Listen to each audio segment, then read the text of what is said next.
Good morning, dear students. As you all know that I have explained all the topics like what are biotic resources and what are abiotic resources in the very first chapter of your geography. And now the topic is sustainable development. The very first I would like to make it clear that what is the meaning of sustainable.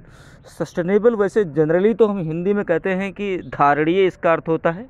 धारणीय मतलब हम आपको और भी ज़्यादा explore करके बता रहे हैं कि धारणीय का अर्थ होता है कि हमारे बाद भी कोई चीज़ जो है उसी स्थिति में बनी रहे, जनरेशन बाय जनरेशन ये एक हाथ से दूसरे हाथ में ट्रांसफ़र होती रहे।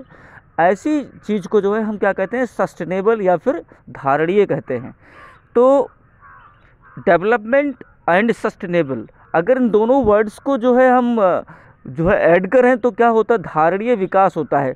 अर्थात ऐसा डेवलपमेंट जो हमारा एक पीढ़ी से दूसरी पीढ़ी के हाथ में जो है ट्रांसफ़र होता रहे, that type of development is called as sustainable development. जैसे कि कोई भी रिसोर्स हमारे पास है, जैसे जनरली हम क्या करते हैं, अपने परिवारों के जितने भी हमारे परिवार में जो भी रिसोर्स होते हैं उनको हम सहेज के रखते हैं ताकि आने वाली पीढ़ियों का भी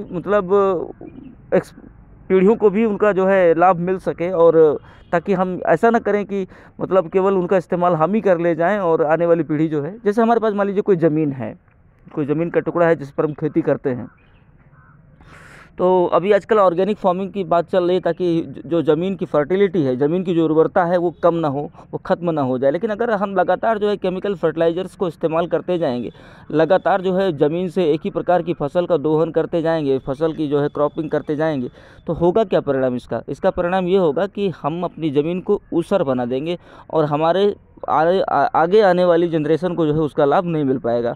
तो ऐसी इस प्रकार का कोई कार्य किया जाए कि ताकि ज़मीन या जो भी रिसोर्सेस हमारे पास हैं उनकी उपलब्धता हमारे आने वाली जनरेशन के लिए भी बनी रहे। ठीक है ना। तो बात करते हैं यहाँ पर सस्टेनेबल डेवलपमेंट का, जो मैंने मीनिंग समझा दिया आपको, लेकिन फ़िलहाल आपकी बुक में क्या लिखा हुआ है ये आप देख लीजिए। आपकी बुक में जो है sustainable economic development means development should take place without damaging the environment. अब यहाँ पर इकोनॉमिक डेवलपमेंट की बात कर रहे हैं, तो इनका कहने का मतलब ये है, अभी इसके लिए जो है एक इन्वायरमेंटल एक्टिविस्ट हैं, ग्रेटा थनबर्ग हैं स्विट्ज़रलैंड की, if I am right then she is belonging from Switzerland. तो ग्रेटा थनबर्ग जो है उन्होंने इन्वायरमेंट के लिए इतना किया है कि उन्होंने यूएस में जा कर के जो है कैंपेन चलाया है इसके लिए, इन्वायरमेंट प्रोटेक्शन के लिए। तो और वाइट हाउस के सामने जा कर के जो है इन्होंने विरोध जताया है, और वहाँ पर उन्होंने जो है अपने स्लोगन्स में इस बात को जा कर के स्ट्रेस किया कि please keep environment safe for my generation and after me. Environment को मेरे और मेरे बाद की जनरेशन के लिए सेफ़ रखिए, क्योंकि उनको ऐसा लगा कि शायद अमेरिकन गवर्नमेंट जो है कार्बन एमिशन के मामले में बहुत ज़्यादा ध्यान नहीं देती है। और ऐसे एक्टिविस्ट को सैल्यूट, और हमें भी इस प्रकार की सोच के साथ आगे बढ़ना चाहिए ताकि इन्वायरमेंट जो है, अभी मैं आपको तो अभी थोड़े दिनों पहले जो है COP26 नाम का एक सम्मेलन हुआ है जिसमें इन्वायरमेंट को लेकर के कुछ बातें हुई हैं। उसमें कई राष्ट्रों ने जो है उस सम्मेलन में भाग लिया। इसके बारे में मैं अलग से आपको डिटेल बताऊंगा COP26 है क्या, जिसमें उन्होंने कहा है गवर्नमेंट जो हमारी भारत की सरकार है ये प्रतिबद्ध है कि 2070 तक जो है हम कार्बन एमिशन को शून्य कर देंगे, नेट जीरो कार्बन एमिशन कर देंगे। इसका अर्थ यही होता है कि हम आने वाली जनरेशन के लिए हम चिंता कर रहे हैं, भारत की सरकार इसके लिए चिंता कर रही है कि आने वाली जनरेशन के लिए हम कार्बन एमिशन को जो है बिल्कुल भी शून्य कर देंगे। इसके लिए जो है न्यू स्क्रैप पॉलिसी लाई गई, वाहनों को जो है या तो पूरी तरीके से प्रदूषण मुक्त बनाया जाए, या फिर जो है ऐसा कर नहीं सकते क्योंकि हम फॉसिल फ्यूल्स का इस्तेमाल करते हैं तो जीवाश्म ईंधन का इस्तेमाल जैसे पेट्रोल, डीजल या अन्य सभी चीज़ों का इस्तेमाल करते हैं। तो ये हम बिल्कुल भी सुनिश्चित नहीं कर सकते हैं कि हम जीरो कार्बन एमिट करेंगे। तो इन्होंने क्या किया है कि बिजली जो है या ऊर्जा के अन्य स्रोतों पर जो है विचार करने की बात की है, और कि कार्बन, जैसे हमने अभी बताया कि रिन्यूएबल एनर्जी के ऊपर जो है विचार कर रहे हैं। नॉन रिन्यूएबल एनर्जी जैसे फॉसिल फ्यूल, इनके ऊपर जो है हम रिलायंट नहीं रहेंगे। अब हम ऐसे सभी रिसोर्सेज के ऊपर रिलायंट रहेंगे जो रिन्यूएबल हैं, और फिर हमारा जो है ये सपना नेट कार्बन एमिशन का जो नेट जीरो कार्बन एमिशन का जो है पूरा हो जाएगा। बहुत लंबी डिटेल में मैंने बता दिया आपको सस्टेनेबल डेवलपमेंट के बारे में, और अब आगे किसी भी चीज़ को पढ़ने की ज़रूरत नहीं है, इतना मैंने बता दिया है। और यहाँ पर एक एक्टिविटी दी गई है, prepare a list of stock and reserves resources that you are familiar with from your local area. तो ये कह रहे हैं कि एक्टिविटी कर लीजिए। देखिए एनसीईआरटी पढ़ने का अपना ही एक अलग जो है मज़ा है। एनसीईआरटी को पढ़ते वक्त जो है आपको थोड़ा प्रैक्टिकल अप्रोच में आ जाना चाहिए, आपका मूड जो है थोड़ा प्रैक्टिकल अप्रोच में होना चाहिए। आप अपने आसपास की चीज़ों को देखें कि कौन सी चीज़ें जो है रिसोर्सेज के फॉर्म में जो है हमारे चारों तरफ अवेलेबल हैं, उनमें कौन रेन्यूएबल है, कौन सी चीज़ नॉन रेन्यूएबल है। इन सारी चीज़ों पर आप स्वयं विचार करें अपने आसपास की चीज़ों का जो चीज़ों के बारे में। तो मैं रिकमेंड करूँगा कि आप ऐसा करें जैसा एनसीईआरटी कहती है। अदरवाइज़ ये तो अपनी जो है एक निजी मर्जी की बात है कि आप करते हैं ऐसा या नहीं करते हैं। तो development of resources are vital for human survival as well as for maintaining the quality of life. सभी लोगों को मालूम है जो देश जितना ही जो है रिसोर्स रिच है, रिसोर्सेज का मतलब अवेलेबल होना और उसके बाद उनका प्रॉपर यूटिलाइजेशन, सस्टेनेबल यूटिलाइजेशन होना, ये दोनों ही किसी देश के लिए जो है उसके विकास के लिए जो है एक क्या है पैरामीटर्स हैं। और it was believe that resources are free gift of nature. You all know that ये प्रकृति का जो है एक अनुपम और मतलब अनन्य उपहार है, जिसको हम कह सकते हैं unique gift of nature. And without any fees the mother nature has given us all these things in form of land, in form of water, and in form of energy resources like fossil fuels reserves. बहुत सारी चीज़ें जो है हमें mother nature ने दी है और हमें उनका जो है सम्मान करना चाहिए, उसी के अनुसार जो है हमें उनका जो है इस्तेमाल करना चाहिए। As a result human beings use them indiscriminately and this had led to the following major problems।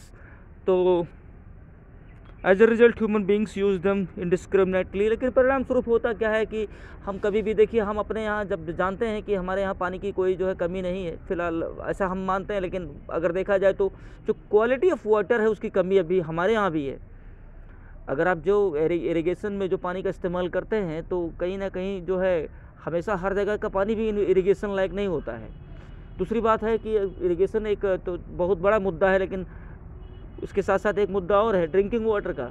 तो वो भी जो है अब ज़्यादातर जगहों पर जो है हमारा पीने का पानी भी उतना ज़्यादा जो है हमारे लिए सूटेबल नहीं रह गया है।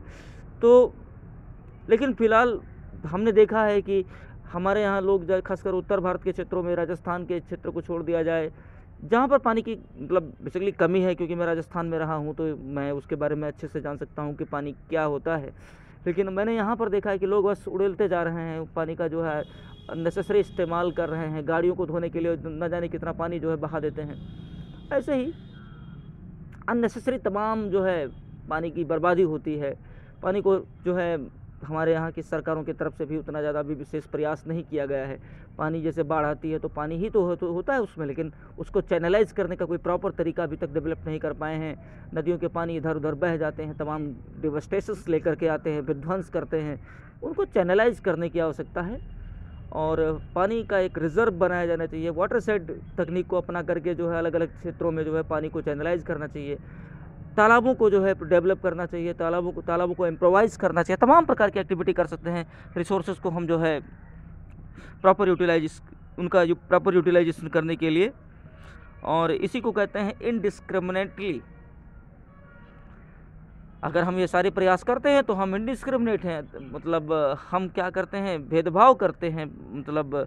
और अगर हम गलत तरीके से सारी चीज़ों का इस्तेमाल करते हैं तो ये इनडिस्क्रिमिनेशन है। Depletion of resources for satisfying the greed of few individuals. कुछ लोगों के लालच को जो है सेटिस्फाई करने के लिए हम क्या करते हैं, रिसोर्सेज को डिप्लीट करते हैं। Accumulation of resources in few hands, ये जिसको हम पोलराइजेशन कह सकते हैं, अर्थात संसाधनों का किसी एक हाथ में इकट्ठा हो जाना और अन्य लोगों से डिप्राइव्ड रह जाएं, महरूम हो जाएं, या उनको जो है रिसोर्सेज का पूरा लाभ ना मिल पाए। तो divided the society to two segments, haves and haves nots. तो यहाँ पर जो है सोसाइटी दो अलग अलग वर्गों में डिवाइड हो जाएगी। तो ये थोड़ा मतलब किसी भी देश के लिए ठीक नहीं है कि जो संसाधनों का जो है पोलराइजेशन हो जाए, किसी एक के हाथ में सारे संसाधन 80% संसाधन चले जाएँ और दूसरे वर्ग जो है महरूम रह जाएँ, उससे मतलब दूर ही रह जाएँ।